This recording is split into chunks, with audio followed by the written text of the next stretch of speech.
Hello and welcome, and thank you so much for joining me on my presentation.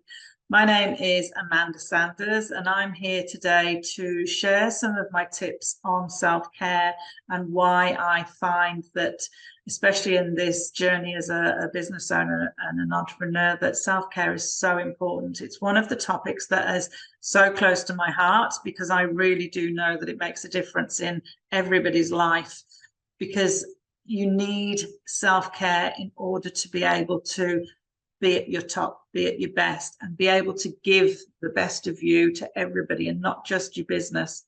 So what I'm going to do is start sharing my screen. So bear with me whilst I do this because I am new to computers and this is fun. So I'm just about to share my screen with you. Okay, so I'm hoping that you can see that and that you can still see me in the bottom corner. Okay, so who am I?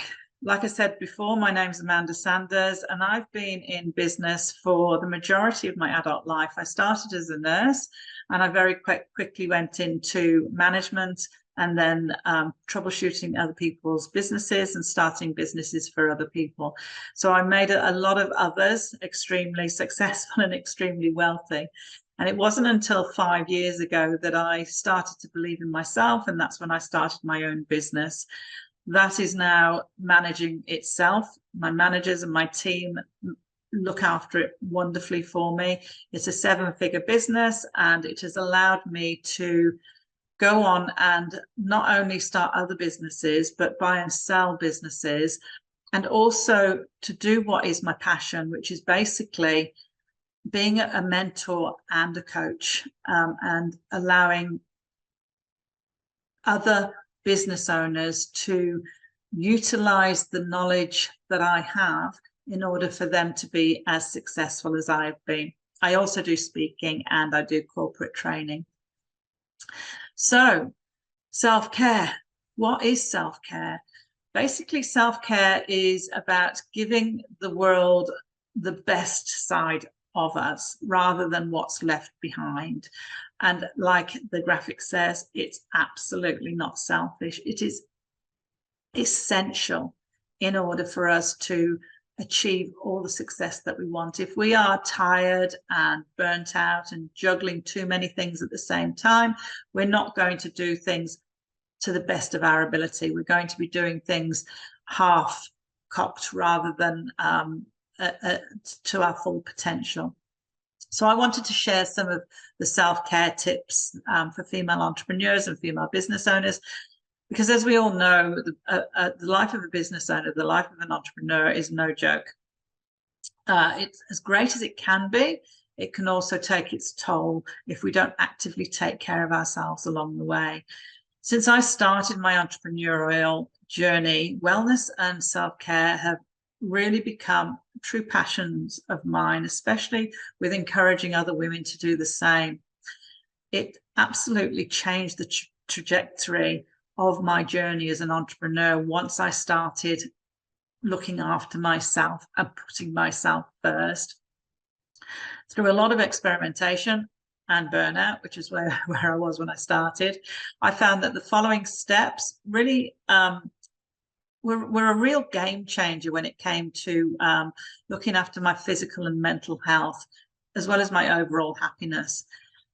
I'm absolutely not a pro at it by all means. I break these steps all the time, but these are the ones that I keep coming back to because they are the most helpful for my personal life, my work life, as well as my work-life balance. Breaks. Taking breaks throughout the day. Like this graphic says, you really cannot pour from an empty cup. You have to look after yourself first. While some people are able to sit down and focus on their work 9 to 5, Monday to Friday, although I don't actually believe that to be true. I think you're getting half of the best of them rather than the full of the best of them. The majority of us need to actually take breaks throughout our day. in order for us to stay focused and refreshed. The problem is that we often feel guilty about doing it, thinking that we should be able to just push through and get the job done, especially if we're on deadlines or we're looking to grow the business. But taking breaks, and I mean real breaks, so not just sitting outside and scrolling through your emails on your phone.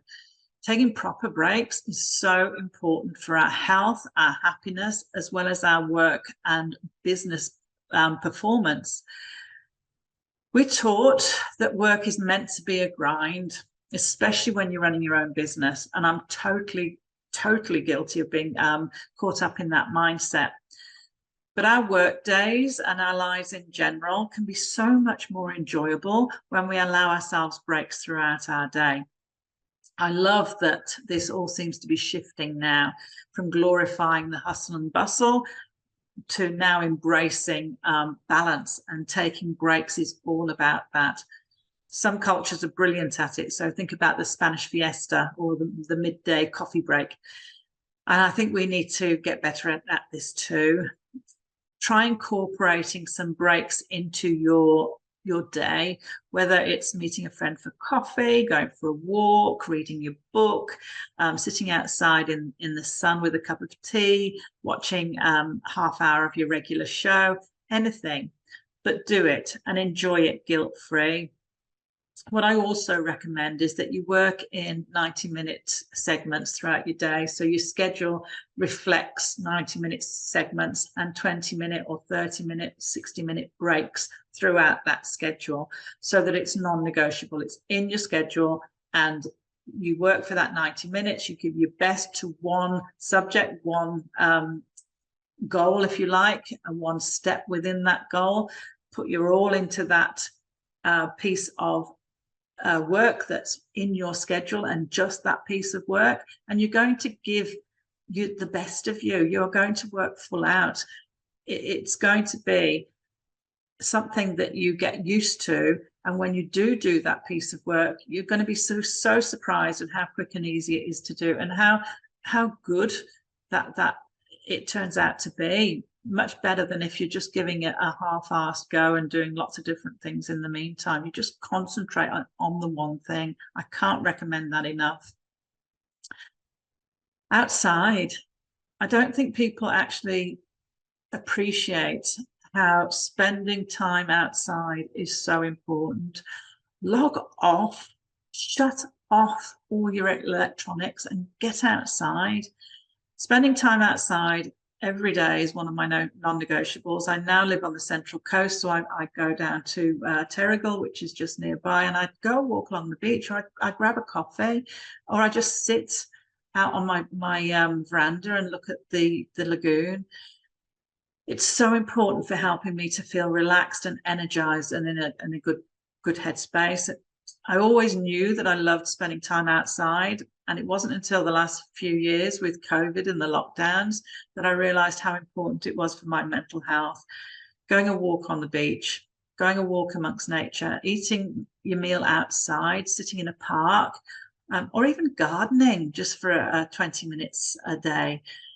Just a few of the easy, simple things that you can fit into your day regularly so that you can get some outside time.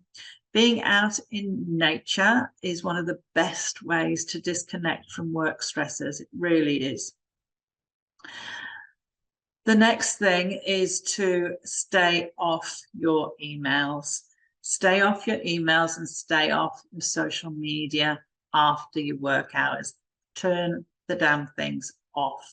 What I always recommend is that if you're working at home, have a completely separate workspace, even if it's an office that you can close the door on and leave, so that you go in to the office during work time and then you leave and you shut the door, and that is where work ends. I know it can be a real struggle for a lot of us, especially if you're using your personal phone for business, but switch the notifications off and put time within your workday schedule specifically for responding to emails, specifically for going onto those apps, and for dealing with social media.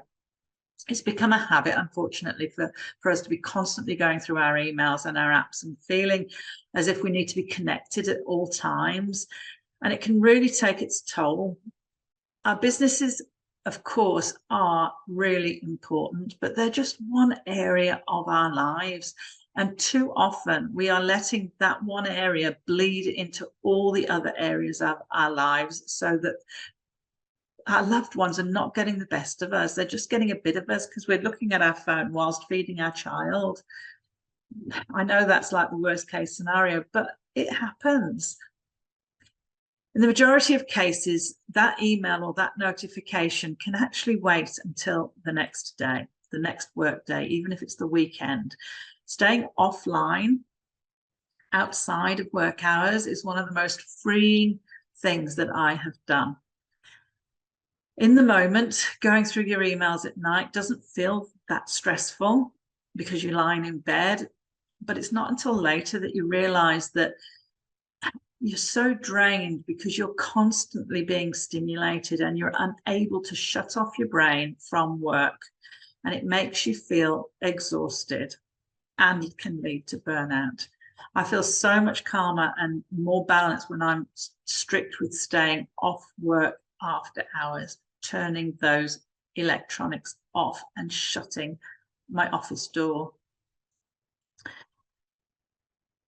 Stay off your phone also whilst you're at work. Now, this is a strange one, and I know a lot of you are going to be saying, but my work is my phone. No, it's not always. I don't just advocate staying off your phone after work hours. I think it can often do absolute wonders if you stay off it during work hours as well. For many of us these days, our phone is where we do a lot of our work. So I know it's not always possible, but as much as you can, I recommend putting your phone down and turning it off.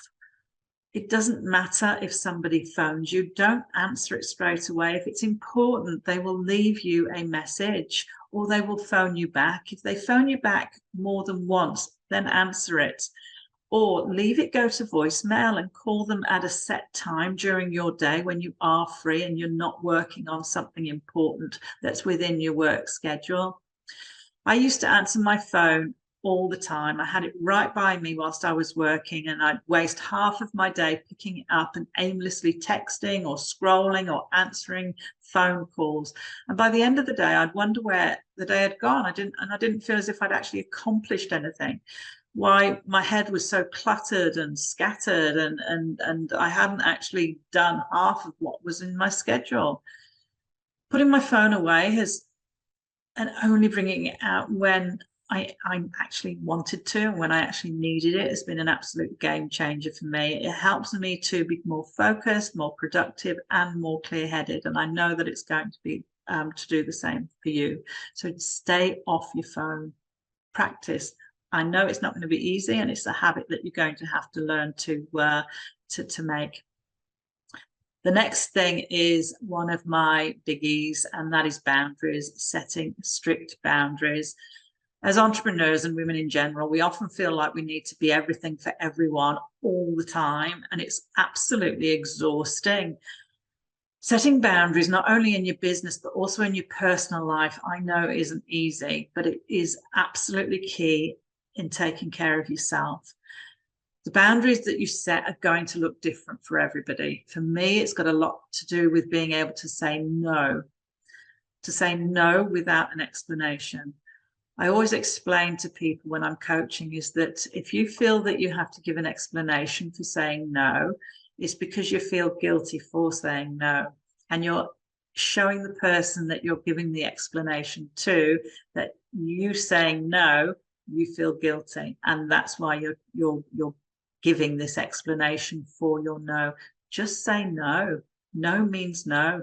Start now and make it a habit. And at first it feels really awkward because you want to give that explanation because you do feel guilty, but start now. Just say no, thank you for asking, not at this moment, or no thank you, I don't want that, or no thank you, I'm not free at the moment. You don't have to give an explanation.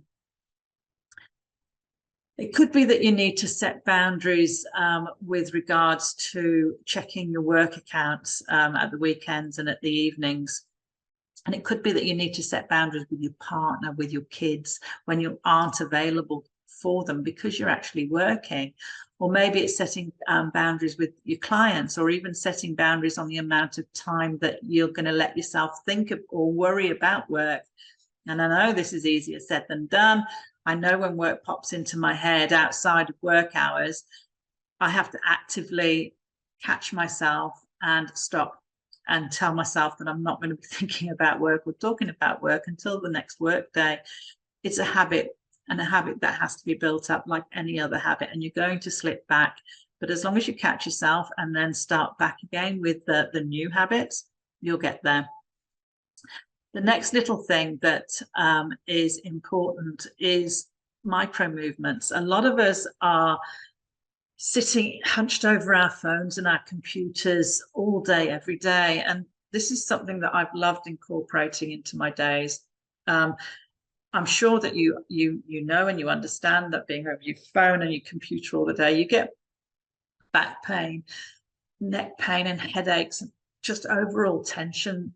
Just a few of the things that I can name. Micro movements are basically small movements that you can do throughout your day. Even getting up or having a desk that goes up and down, amazing things, because you're not sitting all day. Sitting is the new smoking. And I know that sounds strange, but it really is. Health-wise, sitting is the new smoking. So just gently incorporate micro movements into your day whilst you're sitting at your desk. So gently moving your head from side to side, or putting hunching your shoulders up and down, twisting your spine backwards, circling your hips, roll your ankles whilst you're sitting in your chair at your desk, and maybe wiggle your jaw. Any small movement, basically, the gentle, nice movements that loosen up your body and help to relieve that tension. Just practice. Practice becomes habitual. Next is really important for us businesswomen and entrepreneurs. I find it so easy to get caught up in the day-to-day grind of work life, and often we forget why we started our businesses in the first place, and we forget to prioritize what's really important to us. For me, one of the main reasons I wanted to be self-employed is that I craved the flexibility and freedom that gave me in my daily schedule, in my daily life. I didn't want to be tied to a desk from 9 to 5, Monday to Friday. It's really important to me that I've got that flexibility, I've got that freedom, and I can spend time, quality time with my family, and work at times when I don't need to be spending that time with them. So when I find myself feeling like I need to spend all day sitting at my desk because I've got something to work on, something that's important in my schedule that I've got to work on, a deadline, or increase the turnover, I remind myself that I started my businesses so that I wouldn't have to do that every single day. And I had the choice to spend time doing that. So if I didn't want to, I didn't do it. Everybody's why is very different, and it doesn't have to be some elaborate, I want to change the world kind of why. It can be just basically knowing what's important to you and what the entrepreneurial life means to you, so that just to help you recenter and prioritize what's important. And so thank you for listening to me. Basically, I think that the main takeaway from this that I really want to share is that our businesses are just one area of our lives, and it is so easy to allow that to take over and take priority over all other areas. But it doesn't need to have that kind of power over us. We've all got family, friends, hobbies, our health, and so much more. Your business is just one of the many important aspects of your life. Yes, it's important, but no more so than anything else. So ease up on yourselves. Don't let the business become so heavy or all-encompassing to you. Enjoy your days, not just when you've hit that magic figure number, but now. Enjoy your days now, and don't be holding out for becoming the most successful and praiseworthy female business owner and entrepreneur. Enjoy it now. In the words of Kris Jenner, which I've quoted on here, you're doing amazing, sweetie, and don't forget it. If you want to contact me, I've put my contact details up there. But thank you so much for listening to me, and thank you for your time. If you want me, you know where I am. Thank you.